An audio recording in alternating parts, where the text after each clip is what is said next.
Ohio-based company is now the third largest owner of individual rental properties in the city of Omaha. It's a trend seen here and in other communities, one that has fair housing advocates concerned about affordability and availability. Vinebrook Homes holds titles to more than 150 Omaha properties. Two-thirds of the homes are in two North Omaha zip codes, and the investment firm has bought most of them in the past 2 years. Now, the company is on a similar buying spree in other cities. Since March, in partnership with Flatwater Free Press, we've been examining the impact of Vinebrook's interest in the Omaha market. Tonight, our investigation. KETV News Watch 7's Alexander Stone reports. House after house after house. Spend some time driving around eastern Omaha and you'll likely pass a property owned by Vinebrook Homes. Well, they've been buying a lot of properties in Omaha, so there were 6 pages on the Douglas County Assessor's website. The Dayton, Ohio company is not new to the rental game. It has properties in at least 17 states. But KETV News Watch 7 and Flatwater Free Press found Vinebrook's footprint in Omaha started growing more recently, with the bulk of its homes here purchased in the last 2 years. It is now among the top 50 property owners in all of Douglas County, according to the Assessor's Office, and Vinebrook Homes is one of the top 3 rental property owners by parcel registered with the city of Omaha. That is alarming because as property values increase, we want that appreciation and that equity to go to Omaha residents, not out-of-state investors. Vinebrook describes itself as a real estate company specializing in acquiring, renovating, and leasing single-family homes, with a focus on affordability and value in a single-family rental home industry. It's a private investment trust and part of a wave of real estate firms purchasing single-family homes. Companies are seeing that single-family homes are a great investment right now. Bill Swanson sits on the Omaha Area Board of Realtors, and he's represented a sale to Vinebrook. Swanson says the low inventory of housing has driven up costs, and rentals have proved to be a profitable business. He says the metro in particular remains an attractive market. It's always been priced very, very well compared to other cities. So I think that brought some attention to a few of the national companies, and they said this is a perfect place to start buying properties. Companies like Vinebrook with quick cash on hand can make big offers, sometimes well above the assessed value, grabbing homes off the market. It could defease an entire generation of people in that neighborhood of the opportunity of home ownership. Shannon Harner is with the Nebraska Investment Finance Authority, an organization that builds communities by helping first-time homebuyers. She worries large investment groups like Vinebrook may create a generation of renters. You know, the institutional investors buy and hold. And so once that house gets placed into that inventory, it's in that inventory for decades. And when a small mom and pop investor or a homeowner purchases a house, they typically turn that house between 7 and 11 years. And so that gives somebody else an opportunity to come into, you know, what we've typically called a starter home. We talked to more than a dozen previous homeowners or real estate agents who sold to Vinebrook and heard story after story of cash offers and quick closings.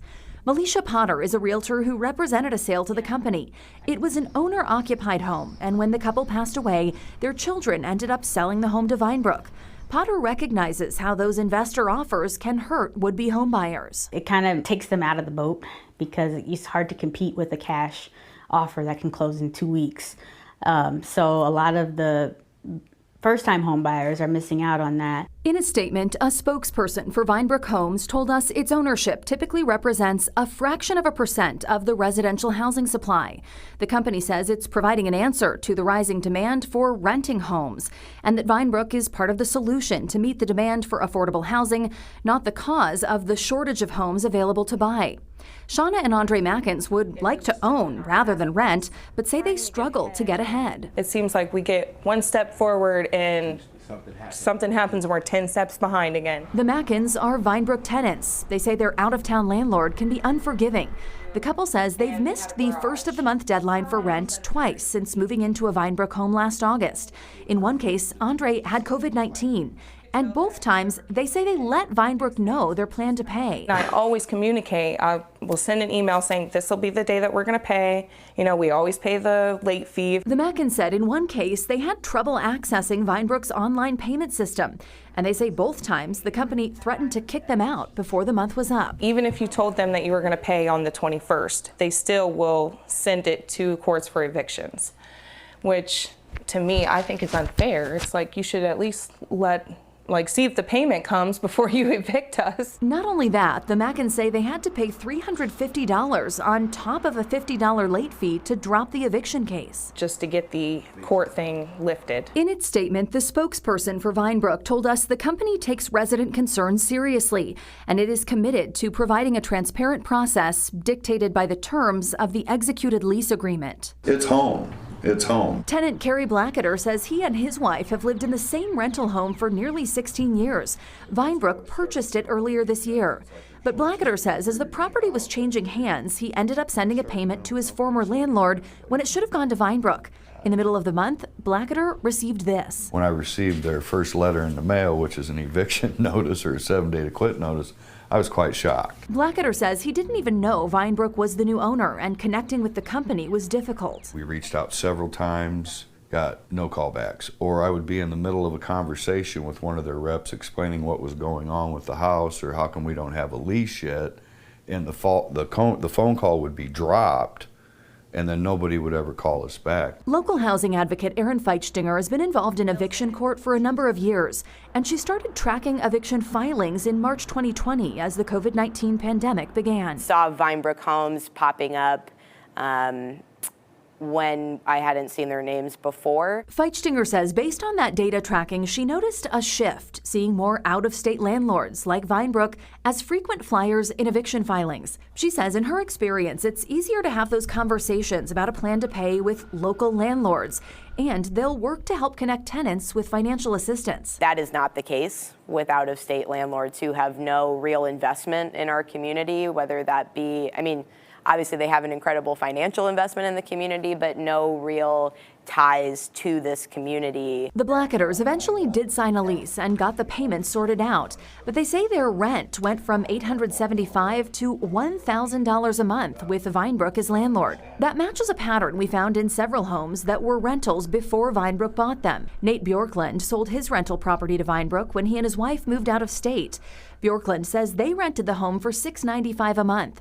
Vinebrook had it listed for $995. Well, in my situation, they wanted the tenant to leave so that they could clean it, put a new carpet, new paint, and then rent it for a lot more. Bjorklund says he and his wife were small-time landlords who tried to take care of tenants, and he's not sure an out-of-state investment firm has the same approach. I think maybe they have too many properties. They look at it as a business and just transactional. Omaha attorney Dave Pantos fears the out-of-town investors create a bigger problem. They're draining the supply of affordable housing. Places that folks can normally afford to live in, not the best places in the world, but at least affordable.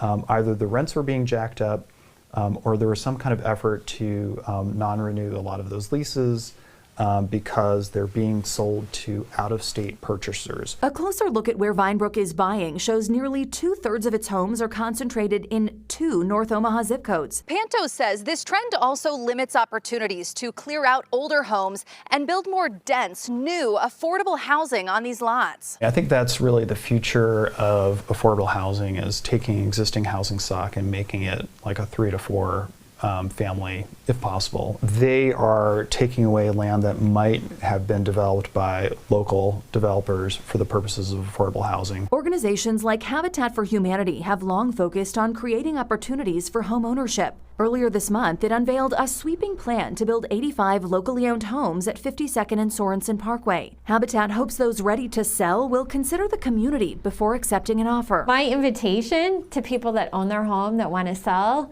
is to, when possible, sell locally. Really, when possible, sell to someone that's going to live there. Selling to people like the Mackins, who have a dream to own their own home, a dream that feels further and further out of reach. No matter how hard we're trying to get ahead, something always is coming up that's setting us behind. Alexandra Stone, KETV, Newswatch 7. Now, Vinebrook Homes declined our request for an interview. In its statement, the company said it takes seriously the responsibility to help shape and improve the single-family rental home industry while serving its residents and being good neighbors. Vinebrook is buying homes in Sarpy and Potawatomi counties as well.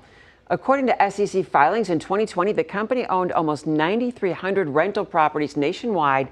By March of this year, it had 21,000 across the country, $2.4 billion in total assets, $55 million in cash.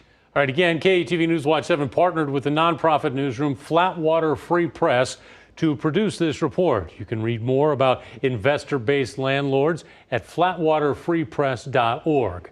And we do have a link to Flatwater's report on KETV.com.